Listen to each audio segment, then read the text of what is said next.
Hi friends. అయితే నిన్నటి సంది చాలామంది అసెంబ్లీ సమావేశం అయిపోయినాక ఉస్మానియా యూనివర్సిటీలో పెద్ద నొల్లి జరిగింది.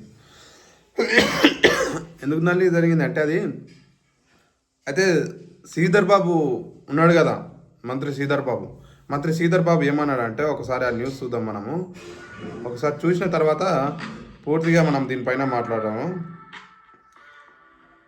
జాబ్స్ అప్పుడు ఏదైతే హామీలు ఇచ్చారో జాబ్ క్యాలెండర్ నోటీసు, జాబ్స్ కూడా ఇప్పటికి కూడా హామీ లేదు. మీటింగ్ ఏర్పాటు చేసుకుని దాదాపు వాటిని కన్విన్స్ చేసి 12,152 కోట్ల రూపాయల మేరకు ఒప్పందాలు చేస్తున్నాం. ఎప్పటివరకు అధ్యక్ష ఈ 2,71,000 కోట్ల రూపాయలు మొన్న గ్లోబల్ కాన్ఫరెన్స్ కి సంబంధించిన అంశం కంటే ముందు. సో దీంట్లో ఎన్ని వచ్చినాయని మీరు అడుగుతా ఉన్నారు. దీంట్లో 60% గ్రౌండ్ అయిన అధ్యక్ష, ఇంకా 40% కావాలి. దాని వెనకాల పడతా ఉన్నాం. ఆ సందర్భాన్ని పురస్కరించుకొని కూడా చేసి తీర్చే ప్రయత్నం చేస్తాం. ఇది రాష్ట్రానికి సంబంధించిన అధ్యక్ష. ఈ రోజు మేము ఉండొచ్చు, 10 సంవత్సరాల తర్వాత ఇంకోరు ఉండొచ్చు, 15 సంవత్సరాల తర్వాత ఇంకోరు ఉండొచ్చు. కానీ రాష్ట్రానికి సంబంధించిన ఈ పరిశ్రమల వాతావరణం ముందుకు తీసుకెళ్లే ప్రయత్నం అధ్యక్ష. ఇదే విధంగా కరెక్టే చెప్పారు. ఒక ప్రభుత్వ రంగంలోనే ఎంప్లాయ్మెంట్ అంటే కుదరదు అధ్యక్ష. ఈరోజు వేలాది మంది గ్రాడ్యుయేట్లుగా, పోస్ట్ గ్రాడ్యుయేట్లుగా ఉండి ఉపాధి లేకుండా ఉన్న చేసే ప్రయత్నంలో ప్రభుత్వ పక్షాన మొట్టమొదటిసారి అధ్యక్ష మనం తెలంగాణ రాష్ట్రం ఏర్పడ్డ తర్వాత ఇన్ని వేల ఉద్యోగాలు, దాదాపు 70,000 ప్రభుత్వ ఉద్యోగాలు ఇచ్చిన ఘనత మా కాంగ్రెస్ పార్టీ ప్రభుత్వాన్ని. ఆ పక్షాన కూడా 75,000 పక్షాన ఈరోజు ఎవరు అధ్యక్ష? ఓకే, 70,000 ఉద్యోగాలు ఇచ్చారు.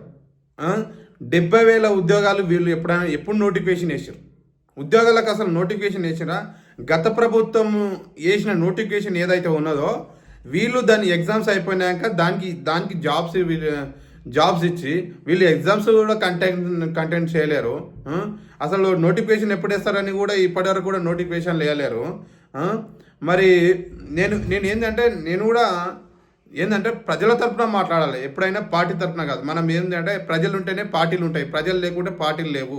ఒకటి బాగా గుర్తుపెట్టుకోవాలి ప్రెస్ అందరూ. ఎందుకోసం అంటే ఒక మాట చెప్తా.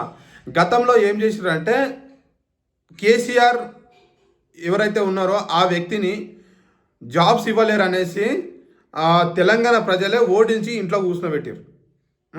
ఆయన చేసింది మొట్టమొదటి రెండు, ఒకటి దళిత బంధు విషయంలో, రెండోది వచ్చేసి నిరుద్యోగులకు జాబ్స్ ఇవ్వకపోవడము ఇవి ఇచ్చిండు. ప్రభుత్వ రంగంలో